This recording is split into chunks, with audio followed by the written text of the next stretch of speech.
It's a great day to talk hockey with Grant McCagg on HabsCast. Welcome to HabsCast, all things Montreal Canadiens. I'm your Egyptian host, Eric Macramalla, here with my friend Grant McCagg, NHL scout and former scout for the Montreal Canadiens. The news just broke, as per Stu Cowan on Twitter/X, that Samuel Montembeault will be facing the LA Kings. We'll talk about that more in a second, Grant. There's a look on your face. I definitely want to get your views because I've got my views too. But first, let's just talk broadly here, and it probably ties into goaltending. When we did our first podcast during the exhibition season, I talked to you about strength of schedule for the Montreal Canadiens. Then in the first handful of games, 7 or 8, the Canadiens' strength of schedule really favored them. They played Detroit, Chicago, Seattle, Nashville, the Rangers, Buffalo, Calgary. That was in their first 7 or 8 games. Now the work starts. You've got all the way through to close to Christmas. This month, the Kings, the Stars, the Bruins, Columbus, Washington, the Leafs, Utah, Vegas, Colorado, Ottawa. That's all the way to December 2nd. I think this is going to tell us by the end of November if what we're seeing with the Montreal Canadiens is sustainable, because they played 7 of the games have gone to overtime. They have trouble holding leads, not including the weekend game against the Mammoth. But Grant, from your standpoint, how important is this month, and what will it reveal to you about the Montreal Canadiens? You're going to ask me first how I am today, Eric, or can we go? I don't really care how you are. I've been doing radio for 15 years, and when I interview people or they interview me, I never now, ask them how they're doing, because really nobody cares. All right, because I did tell you that I wanted to explain why I didn't have a poppy, so I was kind of hoping that you'd give me a little in there with that. I don't have a poppy, so tell us why I don't have a poppy. Thank you. I just want to because it's bothering me. Well, anyways, I have a dog that apparently likes to eat poppies. He ate 2 this week. What? Yes, he ate poppies, and there was red in his stool yesterday, so it's it was definitely him. My car, the battery was flat this morning, so I spent right up till 11:20 charging it. Still wasn't full charge. Scraped off all the ice and snow. Went to a few corner stores to get, and even the local pub that had been selling poppies. Apparently, the Legion picked up all their poppy boxes yesterday. So is that right? Yeah, which I don't know. There must be a reason behind it. I guess they figure if you haven't got it by now, you're not getting it on Remembrance Day or whatever. But 2 poppies he ate this week. Now, hang on. I didn't know where the first one went, but obviously it was him. And the poppies attached to the needle, Grant? I haven't found the needle yet, so I don't know. I don't know. Goodness. But my apologies to everyone. I really, this day, I have such respect for what our soldiers went through in several wars, and very proud of what of our veterans and everything that they've done, and the D-Day and all of that. And I certainly, don't mean any disrespect not having a poppy. I really wanted to wear one today, and I apologize to everyone ahead of time for. I'm blaming my dog on eating my homework, I guess, this time. It's true. Is there any history of service in your family, Grant? You know what? No, there isn't. We've all had bone spurs, and no, that's not true. Okay. There is no history of service in my family. Hadn't been many boys. Small. They were farming families, but atypical for the period, where they only had like 2 or 3. My dad was one of 2 children, and my mom was one of 3. And typically, they'd have 7 or 8 because they want all those farm hands, right? But no, there isn't a history of service in our family. But I certainly have, ton of respect for those who have, and do serve. Well, we have a history of fleeing in our family. Family fled from Egypt during the war. My parents were Coptic Christians, and in a Muslim-dominated country during the war, the Coptics would be drafted, thrown to the front line, and die quickly thereafter. And there wasn't the support for the war among the Coptics, so a lot of them were leaving Egypt. And my daddy, I guess, got lucky as an intern at a hospital, treated a little girl. Turns out her dad was a high-ranking executive at immigration and moved him to the top of the list. He was gone a few days later. And 2 days after that, he was drafted. And the way it worked in Egypt back then when you were drafted, they didn't send you an email. They would come knocking at your door. And typically the moms would hide their kids in the house, so they would not be drafted, because they knew it was a death sentence, particularly if you were Coptic. And they turned the house upside down looking for my father and his younger brother, both of which were draft age, that they were on a plane. And they made it into Montreal at 11:57.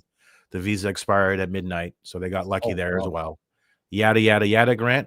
We're doing a podcast together. But for that, we are not here. Okay. Wow. Yeah, it's really is, and came here with nothing but an education, but had to get qualified here as a surgeon. Ended up being the urologist for the Montreal Expos. So I guess it all comes full circle. Okay. But it meant that when I did filing at his office to meet the players, I never shook their hands because they're going to see my dad. He's a urologist, so I didn't want to touch their hands. I don't know what the hell was going on over there. And by the way, if you're in your early 20s, you have to go see a urologist. Here's a tip: don't bring your fiance with you. Trust me, because at 23, it's not a prostate issue. Okay, we have digressed, Grant.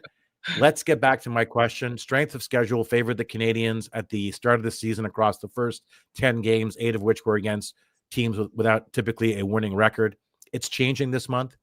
Slew of really tough matchups all through November and even at the start of December. What will the next 2 to 3 weeks reveal to you about the Montreal Canadiens? Is it an important time for this team? Oh, sure. Every 2 to 3 week span is important, I think.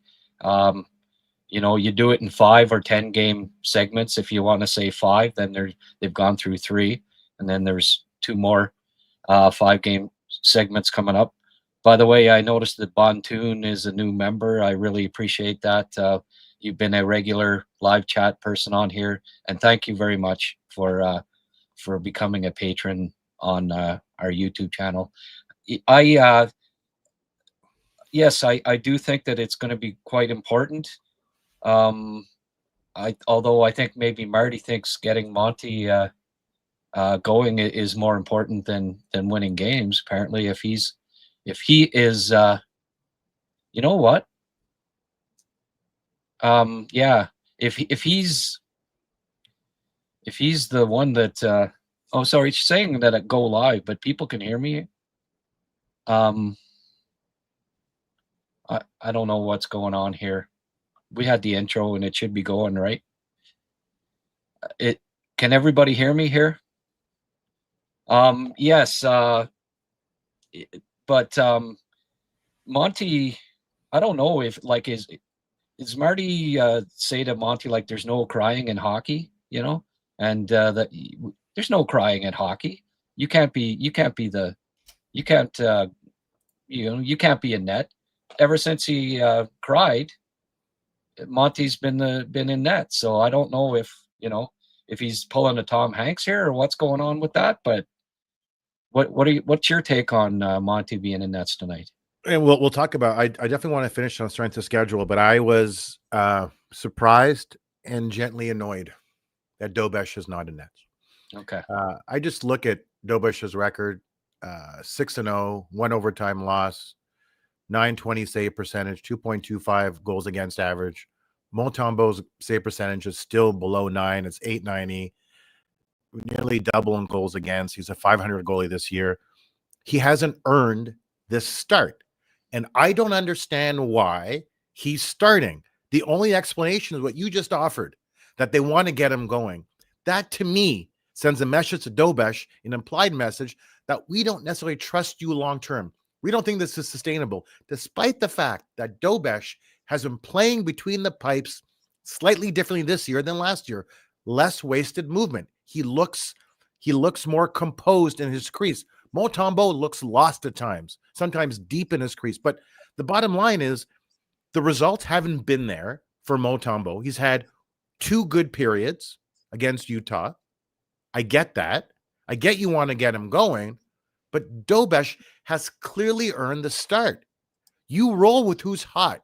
And this, to me, this is one of the very few instances where I questioned St. Louis. I questioned him on this show at the beginning. I didn't like the way that the first power play unit was constructed. I wanted Demidov there on the right flank. He is there now. It made far more sense. Just getting stuck in the mud. You know, we have this. We've used Montembeault before, so we'll do it again. This is how we've always done it. So this is how we're going to do it. Dobson has earned it. And by the way, people criticizing Dobson for crying, that is ridiculous. We want our athletes to show emotion, to show that they're genuine and real. All it said to me is that he cares. Yeah. I guess I am so disappointed that Dobson is not starting. He has earned it. No, I agree 100%. And I was making light of it, but no, I disagree. I know that. I mean, I had no issue with it whatsoever. Like, don't take that as being that I'm insensitive to it. I think I want him. I've interviewed him before, and I've interviewed his coach in Ohio State when he was there, and they talked about how he just cared so much about winning, and it bothered him so much when you give up a bad goal, and that can be good and bad, right? As long as you don't let it bother you the rest of the game. The coach tried to get that through to him that you're going to give up the odd goal that's not great, and don't let it bother you too much. And obviously, it's still something that he probably needs to work on a bit. There's good and bad, I think, in what how Dobson approaches it, because a good veteran goalie usually they have to get over it, right? And not let it bother them too much, because they're going to let in goals that they weren't perfect on. Yeah, you want them to want to win, like to battle, but at the same time, you also don't want it to affect them in the future. I just hope that this has nothing to do with Marty's decision. I think it is that. Well, he said in an interview last week that that Monty's a starter, right? Even though we have to get him going. And I heard that, and I knew, Grant, what that meant. In one more game, he's played 8 games. Dobson has played 7. Montembeault has given up 12 additional goals. And given the way the schedule is constructed, it's not because they were facing tougher opponents in all of those games. 12 additional goals. That's almost as many goals as Dobson has allowed, which is 16. It's 6. What's the message being sent to Dobson right now? We don't really trust you. That's we need Sam if we're to win. That's the message, rather than meritocracy. You've earned it. You're going to play. No, for sure. I don't get it. And I just, I have agreed with most things that most of Marty's decisions this year. And obviously they're playing great. And yeah, I get that they want to get Monty going, but more important is winning. I mean, Dobson to me has more upside. I posted stats last week where in 4 years in junior hockey, Montembeault's save percentage was .898. In 4 years, in 2 years in the AHL, or 3 or 4, whatever it was, his goals against average was .898. In the NHL so far, through all of his games, his save percentage, I said goals against average. Yeah, it's okay. His save percentage is .898. He's an .898 goaltender. Like, they're trying to make him into an elite starter on a contender, and I don't know that that's what he is. So it bothers me not only that they're starting him over Dobson when Dobson is playing better, but they're starting him over a goalie that I think has more potential to be the number 1 starter on the team down the road. So I don't get it, and I'm I'm Well, I mean, disappointed that I think Grant, you get it. And I was wrong, by the way. Sam Montembeaul's save percentage is 864, not 890. well, it That's was, yeah, that means you're getting closer to Caden Primo save right. percentage. That's scary. Look, Uh, last season Montembeault was played really well, and the underlying data suggested that he was maybe a top 5 goalie in the league last season. Okay, but that's the past. Maybe what we're seeing now is a regression to the mean. Whatever it is, I don't yeah, care.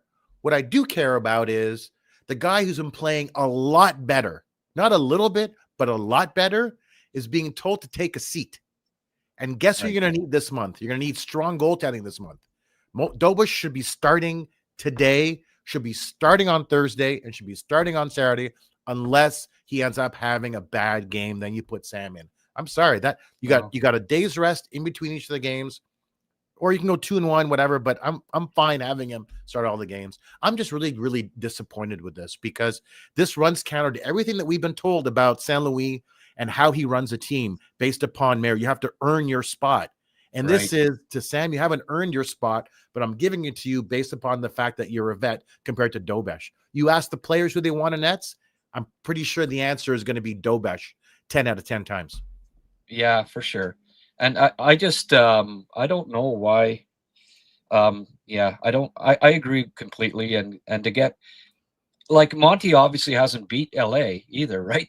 They've lost their last 8 games against Los Angeles. I don't Yep. know what his record is with the Canadiens against LA, but obviously he hasn't won a game against them. So why would you know, just like last year when they went into Florida and Dobish won those 2 games back to back when he first got called up, it was something that they hadn't done in years. So why go with the guy that's never, hasn't beaten LA, hasn't been able to beat LA since he's been with Montreal? Why go with him again tonight? And again, like, that's what, 3 straight. Anyways, it's not a decision I agree with, but here's hoping that, what we saw at the end of the last 2 games is what we'll see more so than what we saw at the start of games, where Monty, he had that issue at the start of last year too, where he let in the first shot every game, or out of the first 3 shots he'd let in 2 goals, or whatever the case may be. You can't keep coming back from 2-0 deficits all the time and hope to win. So let's hope he saves the first couple of shots tonight for a change. And as far as strength of schedule goes, I haven't looked at, but you ran it down there, and it's funny, when they played teams earlier in the year, at the time that they played them, several weren't in playoff spots, and then, as Liam pointed out, soon after, then they were later. So were they playing weak teams, or just teams that weren't in a playoff spot at the start of the year? But I think the Canadiens can roll with any team. Like, the talent, they now have top 10 talent, maybe top 5 talent in the league. And when I see, it's so much different than 2 or 3 years ago, when you'd look at schedule and say, well, they're not favored in this one. Well, they're not favored in this one. I don't think they can beat this team. I look at the schedule now, and there are very few teams where I say, oh, they can't. They're probably not going to win this game. They have the skill and talent to beat just about anybody. Look, there's no doubt the Canadiens can roll with any team in the league. This team is dynamic. It is fast. It's quick. It's highly skilled. And it's a team that's executing now and that is scoring a lot of goals. Although we'll see if that shooting percentage is sustainable. It's just that the schedule now takes a right turn, right? Like, you're not playing the Flames. You're not playing the Rangers and the Sabres and the Preds. Now you got Dallas. You've got Boston. You've got the Leafs, Utah, Vegas, Colorado, Winnipeg, Toronto. This is a tough schedule. Right. And so it's really going to be a test for the Canadiens, a test for Marty St. Louis, who last season at times was out coach. We're going to see if he can execute as well as a coach. It's going to be a test for the Canadiens. We will know what this team is by the end of November, because while the Canadiens stand in first place in their division now, 15 games, 22 points, 2 points ahead of the Bruins with 2 games in hand. the ongoing question has been, can they put teams away? They put away Utah on the weekend, but before that, they had issues holding leads. So we're going to see what this team is made of. I will say this, is that what is significant cause for optimism to me comes down to Noah Dobson. To solidified this decor has been for the Canadiens. I don't use this word lightly, Grant, has been transformational for the Canadiens.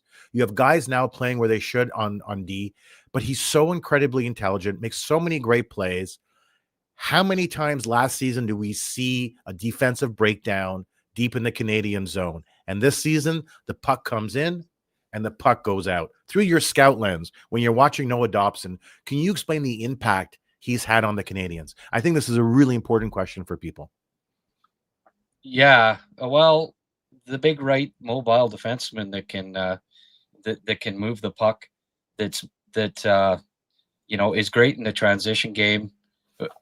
Obviously, his defense is underrated because he's been excellent in that regard with the Canadiens.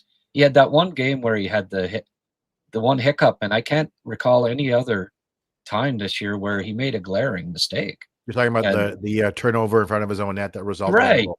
Yeah. But that one time. It happens. Yeah. Well, once every 15 games for a defenseman playing 23 minutes on the top pairing against all the other teams' top, that's fantastic. So I think that it's just he has made a world of difference, just as bringing in Carrier last year seemed to turn the season around for the Canadiens. Well, line A, and then Carrier carried it on. But not having to play two defensemen on their offside was a huge deal last year. And this year it's one guy. It's Hudson. He can play. I don't know. He could play right wing and be great. I think it doesn't matter. Doesn't matter where he plays. So, but I think it was important for Matheson too, right?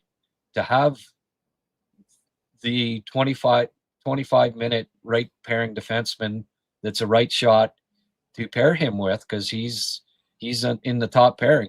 In the last 3 years, Matheson played 25 to 28 minutes a game with all sorts of different partners on his offside, left-handed defenseman playing with him, rookies playing with him. It was no wonder he struggled at times with turnovers and the like.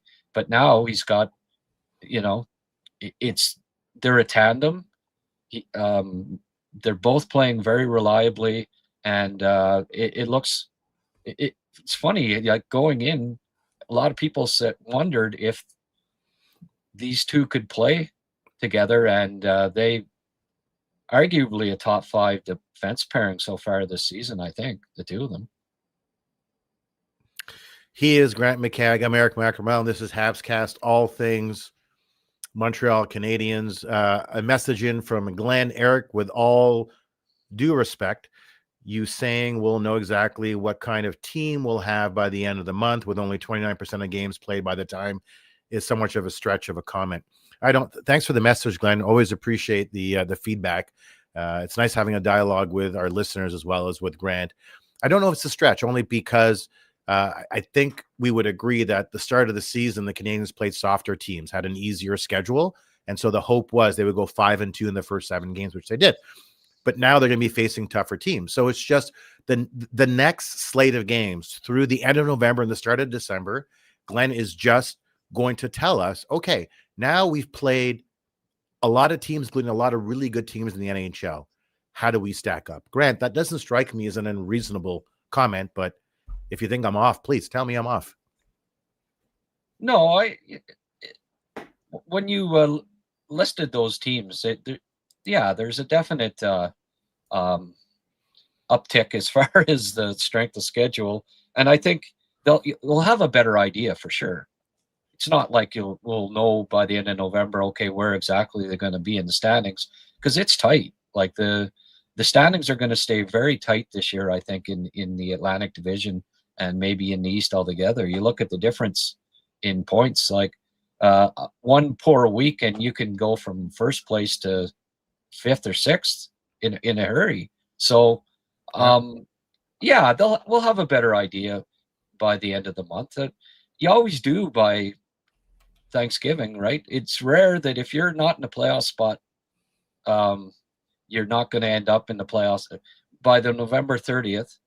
If you're not in a playoff spot, last year was an exception with the Canadiens, not the rule. Like very few teams that are out of the playoffs then make the playoffs. So if the Canadiens are still top 2 in the division after, a very tough month of November, yeah, we'll have a better idea for sure whether they're legitimate contenders or not. And like, are most of these games at home? Do you know what the split is as far as home? Yeah, I have it up here. So the next 3 are at home, Columbus on the road, and then the next 2 at home, and then 3 on the road. So it seems to be a pretty, I would say, almost an even split, 60% at home and about 40% on the road. Okay. Well, it's going to be a good. We're going to have a better idea for sure, and especially with Monty playing 75% of the games, that seems to be what Marty. That's Marty's goal. I know last year, like he played him, 3-1 compared to the other goalies. So I guess that's what Marty wants to do again, and we'll see. Okay, now you're trying to make me angry again. Okay, he's Grant McCagg. I'm Eric Macramalla. This is HabsCast, all things Montreal Canadiens. Why don't we talk on a brighter note? Let's move away from Dobson because I do have some feelings about that and making me kind of angry. Let's talk about Kirby Dach. The past few games, he's looking different than he did last year. I guess the big thing last year is I watched him play before he got hurt. He seemed to be hesitant and not playing his size either. He was playing small. I'm seeing kind of a different player this year, a player who seems more physically engaged, is not reluctant to drive to the net, and is playing with more confidence. But I'm not you. What do you see? Sorry, who? Kirby Dach. Yeah, Dach is sorry, I'm still having I don't know why it's saying go live and there's no time, and anyways, I think everyone we're can okay, see but us. I saw it on Twitter. I think we're good. Yeah, it's on Twitter, Yeah. and but I'm not going to be able to end the episode because it's telling me to go live, scheduled. Anyway, something's going on with StreamYard here, so I'm a little distracted. I'm sorry. Okay, well, I'm not sure how we're going to end the episode. Let it go since we're live, and then when we're done, just unplug your computer and you'll be fine. All right? Yeah, well, it's weird that it's still telling me to go live, but anyway, apologies for that. And I do want people to weigh in on this new HabsCast logo that I put up in the corner. Tell me if you prefer this. If you do, we'll go with the majority. I think most people, it's easier to see, so I might be. I'm thinking of switching the logo. So Kirby Dach, yes.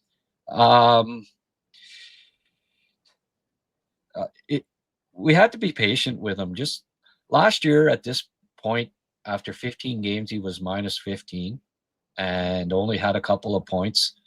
This year, he did work harder in the offseason. That was apparent. He mentioned it. The teams mentioned it. The coaches mentioned it. His teammates have been mentioning it, and it's paying off, right? He looks more comfortable than he did in his stint last year. A lot better. I think it was the key that he had to get into better condition. I mean, it's not easy to come back from a knee injury, and typically it's a couple of years. He re-injured it obviously last year, so I don't know if we were supposed to wait another year after this year. But since the start of training camp, I think we've seen improvement in this game, and obviously production-wise we have. So I've been very encouraged by the production, by his attitude. It seems to have changed too since the start of the year. He's a lot less gruff with reporters when he's asked questions, and it helps. Like, reporters aren't saying, like, they aren't asking the same tough questions that they were at the start of the year because he's playing better. So it kind of goes hand in hand, but His attitude's better. He's playing better. He's a lot better defensively than he was last year, and I think a lot of it has to do with just simply being in better shape. You know, it's funny because they're not, his teammates are backing him up and taking the opposite position Flyer players are taking with Mishkov. And after he scored that amazing goal, Mishkov scored yesterday, I think it was yesterday, no, the day before, like muscle and touch all in the same play. It was a spectacular goal. Drove himself around the net into home plate and scored. Look at how his teammates celebrated with him. It wasn't terribly enthusiastic. And so the players are supporting Kirby Dach. Absolutely. Yeah. I like what I'm seeing insofar as he's no longer coming across as a reluctant participant. You still want to see him play his size, because last year, I think you'd agree, he was playing small. This year he's different, but of course this is his walk year. This is his contract year. And there's a hell of an incentive for a player, whether it's conscious or not, Grant. Players typically play better in their walk year because they're just motivated at a different level. When you give someone $8 million over 8 years, years 4, 5, and 6, maybe the same level of motivation isn't there. But it's really good to see him playing well. But I guess the question is, he probably still hasn't solved the Canadiens 2C problem. I'm hearing now the Blues say they're out of it. They're open for business. This is what's being reported by sports media. I know, having been in it for 15 years, the leaks, quote, are intentional and purposeful. So the Blues are indeed open for business. Does a guy like Robert Thomas, a right shot center, does he help the Canadiens? I'm not wild about him, but I'm curious what you think. Another right shot, eh? Yeah. I mean, left C would be a lot better for the Canadiens, right? Yeah, I think that, I mean, because the prospects coming up are right and all the centers are right, if they do trade for a center, I think it's got to be a left. It's got to be a left shot center. I do like Robert Thomas a lot, though. Don't get me wrong. But I don't know. I think Dach and Kapanen are playing, like, they're playing fine as middle line centers right now, and I don't see an urgency to be selling the farm for to pick up another right center when the three right centers playing the top 3 roles are all contributing in different ways right now. I'm not hard after him. I mean, if the right deal comes along, you explore it. But I mean, would I trade I don't know, Kapanen and Reinbacher for Robert Thomas? I don't think that makes sense. Well, you were a huge fan of Kapanen during the exhibition season, and you were proven right. And St. Louis hopped on the Grant McCagg bandwagon about right at the start of the season, and he saw what you saw. What did you see in Kapanen that made you believe he was not only potentially a decent 2C, but the right fit for Demidov, who is so highly skilled? I think that it takes a certain type of player to play with him to be successful. Yeah. Well, I thought he complimented him. He's just such a cerebrally smart player out there at times. Like, it's not that he's that noticeable, because he's reading the play very intelligently all the time and in proper position most of the time. He backs up the defensemen when they pinch. He backs up the wingers when they're forechecking. He's clogs the neutral zone. Very, very responsible center. And I think a dynamic rookie winger needs that. He needs a responsible, two-way, intelligent center playing beside him. And even if he's just a rookie himself, that describes Kapanen. So I thought right from I said, like, I hope they play together in the rookie tournament, and they did. And then I said, hope this leads to them playing together in the exhibition season, and they did. And they've looked good right from the rookie tournament right till now. They seem to be meshing, and it's encouraging that, you know, something that I said appears to be turning out right. And that's not every day that I can say that. So That's Grant happy so McCagg's far. humble voice, but as Bontoon gets it right, quote, Grant is never wrong. He seems to be right a lot of the time, particularly on those players that we're not paying attention to, and really those are the important assessments. We all know who Lane Hudson is, but not everyone understood Kapanen's ability and his potential. Grant saw it, and we're seeing that Grant was bang on. Michael Whelan says there's no chance Robert Thomas gets traded. Well, I mean, the Blues have said that they're open for business. Robert Thomas's cap hit, I think, is 8.125. He's on the books for another 5 seasons with the Blues, so that's a big cap hit to take. I don't know whether he's necessarily the right fit at this point in time and long term, although he's 26 years old. But the issue is, what do you have to give up to get him? I don't. I tend to agree that I doubt. Like Yeah. I'm sure like Kairou's on the block and there's a few guys, but he's 26 years old, right? Yeah. He's the number one center. He's a hell of a player. Like this young core, he's similar to Suzuki in that St. Louis has a bunch of young draft picks and a core under 23 that's very promising. And, he's part of that. I think he's part of that group going forward. Like he's still going to be a hell of a center in 5 years. And the plan is to be very competitive within a year or two. If you trade away your number one center, I don't know, then you have to replace him, right? So yeah, and it's look, I mean, he would be great for the Canadiens. There's no doubt that he would fill a need. And to make the economics work, you've got to send Line the other way. They have to be open to taking Line, and then they would want a Michael Hage. They probably would want a Hage and a Beck or whatever, but it'd be multiple players, and that doesn't seem aligned or fit the profile with respect to how the Montreal Canadiens management regime of Bobroff, Hughes, and Gorton and the rest like to manage this team. It's not they don't love a game of whack-a-mole. They don't want to create a hole somewhere in favor of filling a hole somewhere else. So and I don't think it's the way Doug Armstrong manages either. Yeah. Like I just don't think he's going to trade Robert Thomas. He likes this team, like the core, and he fired 2 coaches early in the year when he thought that they were playoff teams, right? This year, I guess he's not going to fire Montgomery because of the job he did when he came in last year.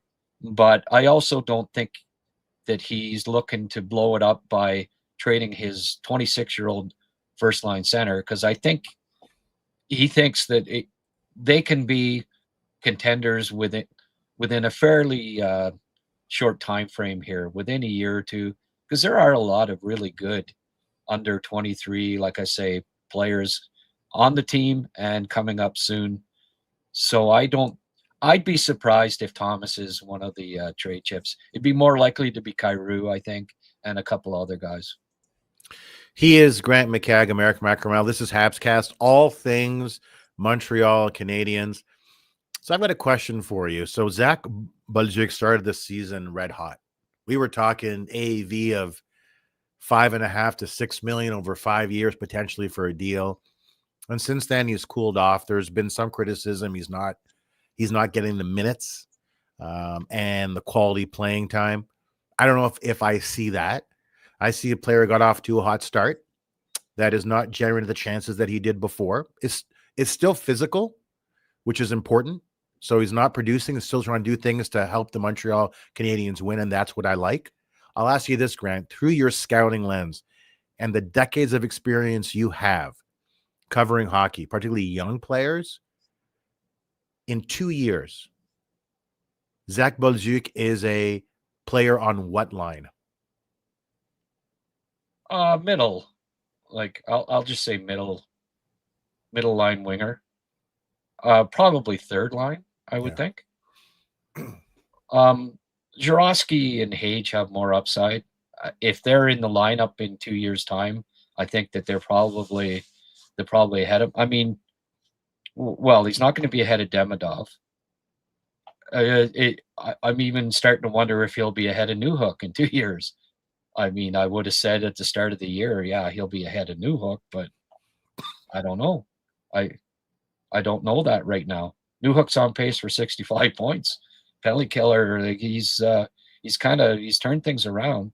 Well, he's reaching his prime, and he's playing like the guy that was a top 20 pick and starting to realize that potential. So will he be ahead of Newhook in 2 years' time? Maybe. He was fourth line in St. Louis last year, and I think people got a little impatient because he started the year with 3 goals and expected, well, you play him on the second line, he's second liner all day. He's still only 22 years old, right? And there's going to be ups and downs. Last year, he never played above the fourth line in St. Louis. So Montreal's a better team than St. Louis was last year at this point. Should he be higher than the third line? Well, no, he's not outplaying Newhook. They got him with Dach. But again, when you look at ice time, he's still getting more ice time than Kapanen, than Demidov.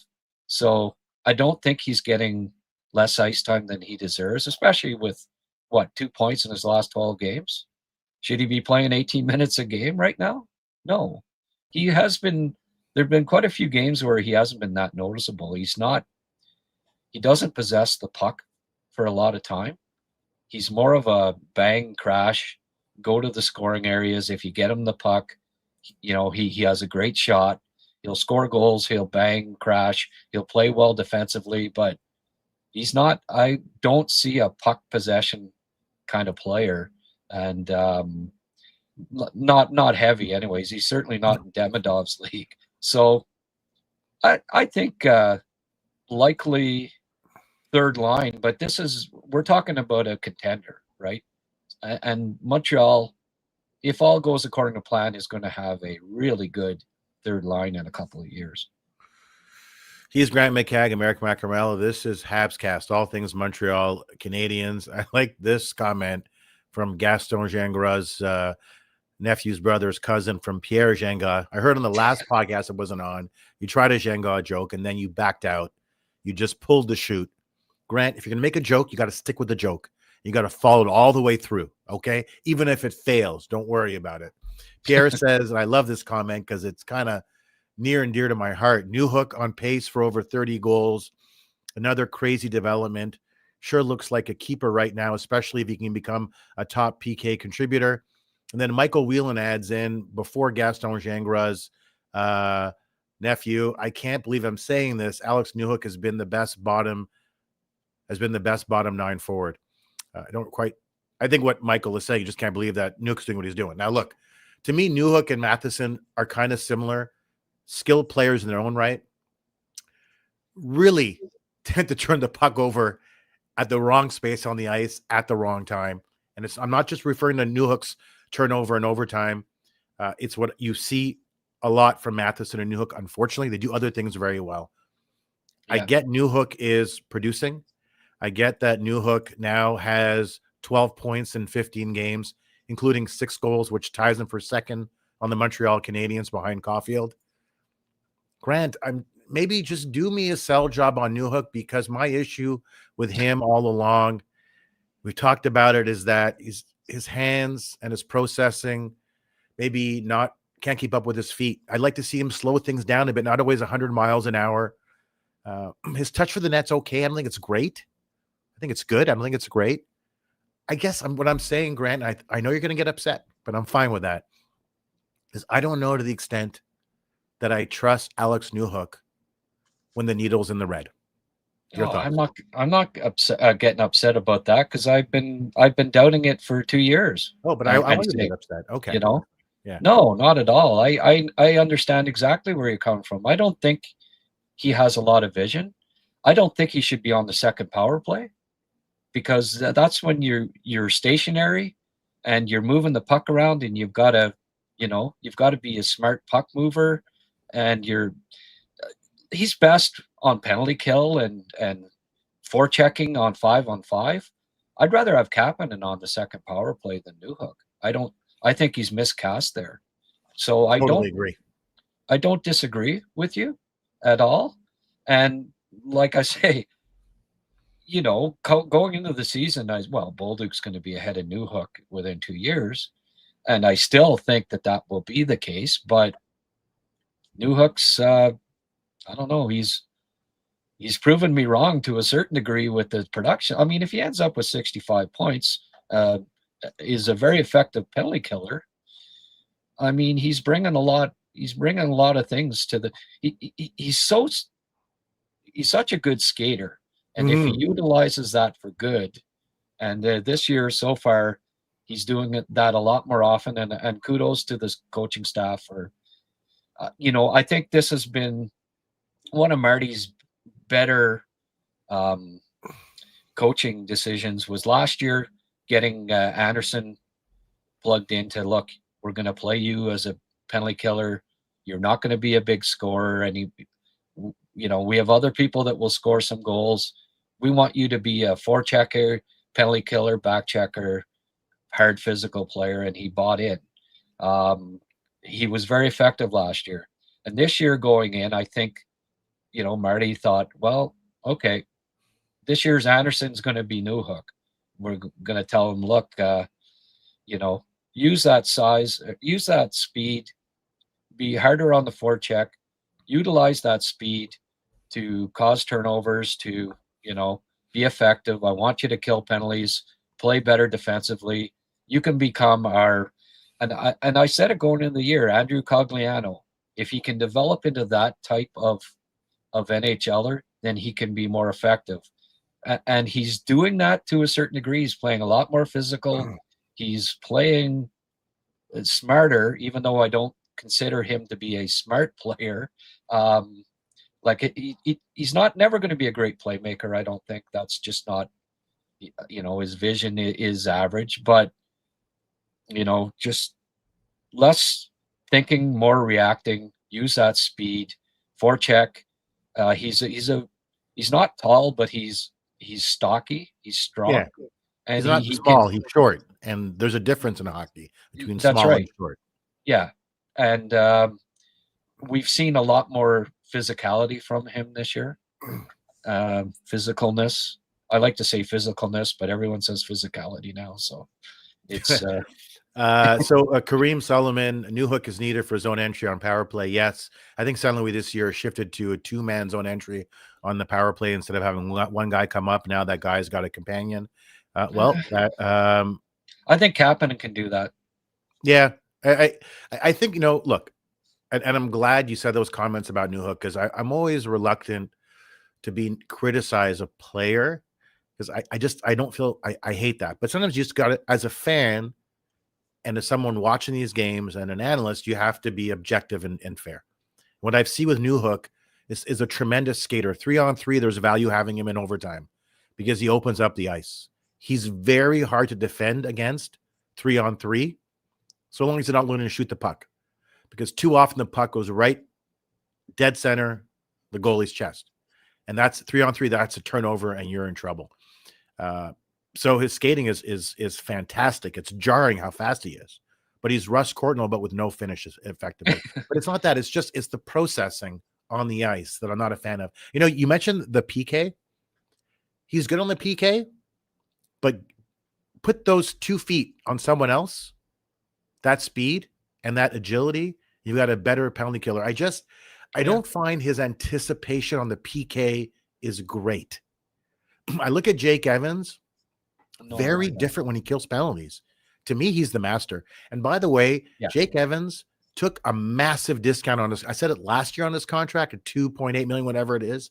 That was a massive, massive underpay. Now with the cap going up, a guy like him get $4.5 to $5 million a year on the right team because he's really valuable.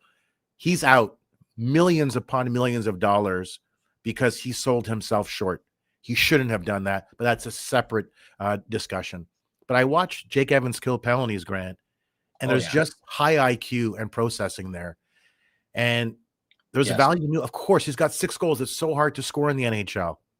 I just say, you know what? Maybe now, when his value is highest, this is when you start thinking about moving him. Yeah, no, you know what? I don't disagree with that. That I would not I would not disagree with that whatsoever. I know where you're coming from, and I'm not angry at all, Eric. I actually. Well, you're just wondering if we're live. By the way, Stephen Lee said what I said. I think it's the same Stephen Lee that follows me on Facebook and from Montreal. But he's like, basically unplug, just turn your app off when we're done. So you're fine. You're live. Everything is great. I can't believe we're already 51 minutes in. How does the time? I know Einstein said time is relative, but I don't think he meant that with respect to podcasting. But 51 minutes has just flown by here. Okay, look, I want to talk. Part of your bread and butter is evaluating prospects. Your stuff is phenomenal, okay? I want to talk about my fellow Egyptian, Michael Hage, and I will always refer to him as an Egyptian because there are no other ones. Well, I guess Kadri, I think, is part Egyptian. Anyway, Hage. Michael Hage is lighting it up in college. Tell us what you are seeing through your scout lens and what makes him so valuable to the Canadiens. Well, I don't want to give away too much right now, Eric, because I just did a actually I saw it. Yeah.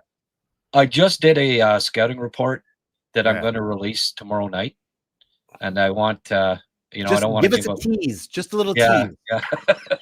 Well, it's funny. Is it too early to call him the Egyptian magician? I don't think so. No. Okay, thank you. I mean, that's all I ever call him is the magician. Oh boy, I love this. This is great. It's funny. I saw an article yesterday that popped up, notifications or whatever on my phone, and he's been moved, new position. I go, what? Because I just watched him on the weekend, and he was at center the 2 games, Wisconsin. So I guess the coach had moved him to the wing for a game or 2, but he is back at center, and I kind of liked what I saw. Actually, I'm changing my tune a little bit. I was saying, and this was based mostly on what I saw last year, but that I wasn't sure that second line center was his ultimate destiny. And thank you, Eric. Egyptian magician, another one. You're very welcome. Please call me the Prince of Egypt, but go on. Okay. But I really liked what I saw on the weekend, and it'll be all explained in my fabulous YouTube video that I'm going to post tomorrow evening. Where are you going to post it? Where? On YouTube. And I'll put a link to it on Twitter as well, and Blue Sky. But yeah, I've been I think I might be changing my tune a little bit on Hage. And Jarosky's playing center and playing very well too. The Canadiens look like they have 4 guys under the age of 25 that all have the potential to be second line centers, and it's been 4 decades since they could say that with the club. It's encouraging. Well, here's the insanity of all of this. Once Gallagher and Anderson are off the books in a couple of years, the Canadiens by 2030, all their stars now would comprise 47% of the cap. About that. That's not pure. The Canadiens are better positioned cap-wise than pretty much any other team in the league. Anaheim probably will be in the same or similar company, but the Canadiens have managed their cap, their recruitment, and player development so beautifully that this team has the potential in a couple of years to be absolutely dominant, because they're going to have the ability and cap space to add players of consequence. Other teams will have internal caps to begin with, so they will jettison quality players. And on top of that, the Canadiens have locked down their core at effectively what will look like discount rates in 2030. So as a Habs fan, I didn't think that there would be cause for optimism, Grant, so soon after Hughes and Corden and the rest of the management staff took over. I am so incredibly optimistic and enthusiastic about the Montreal Canadiens and their prospects of success in the short term, but more importantly in the long term. Your thoughts? Oh yeah, I agree 100%. I'm not getting angry about this either, Eric. It's a love fest today.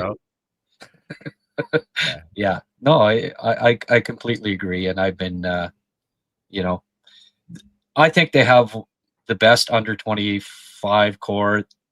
Anaheim and Montreal have the best under 25 cores in the league, and they both 3 years from now, I wouldn't be surprised if that's your Stanley Cup final. Wouldn't surprise me at all. All right, so tonight I'll get you out on this. Montreal Canadiens at home against the Los Angeles Kings. Thoughts on the game? How you think that's going to go? Anything that you want to add about that game tonight? Well, ask me after the first 3 shots on goal on Monty for as far as a hard prediction goes. If he saves them, Montreal wins. If he doesn't, Montreal loses. That's my prediction for tonight. You know, it's funny because as I was asking, I was saying more often than not, it just seems though the Canadiens lose to the Kings, and then Cuckoo K said, "Yeah, I saw stats versus the Kings and historically poor outcomes. I hope tonight changes that." Montembeault had better have a good game. Let's just hope that the Canadiens are saving Dobson for Dallas and for the Bruins on Saturday. But I guess we will see. You got to make the right decisions. Anything else you want to add before we wrap up here, Grant? About your car, about your property, or about the Canadiens? Anything? I'd be shocked if Monty doesn't play 2 of the next 3. Unless he gives up 8 tonight, then perhaps we get to see Monty back to back. No, he gives up 8. He'll play on Thursday because they have to get him rolling again. That's going to be the thought process. I feel your pain. I feel your angst. Yeah, my disappointment. All right, so that is it. Enjoy the game tonight. To all our fans listening, thank you so much for the many comments shared on YouTube. We really appreciate that. It helps. Just keeps this podcast rolling, Grant? Well, yeah, one more thing I'm going to add here, Eric. Liam and I are going to go live during the intermissions tonight. We're going to try a new thing. Live. What was I trying to come up? Something Irishman. Live Irishman. Irish intermission on tonight between the first and second periods. What's that? I will tune in. Thanks for your time today, Grant. He's Grant McCagg. I'm Eric Macramalla. And this has been HabsCast, a podcast about all things Montreal Canadiens. Chat soon.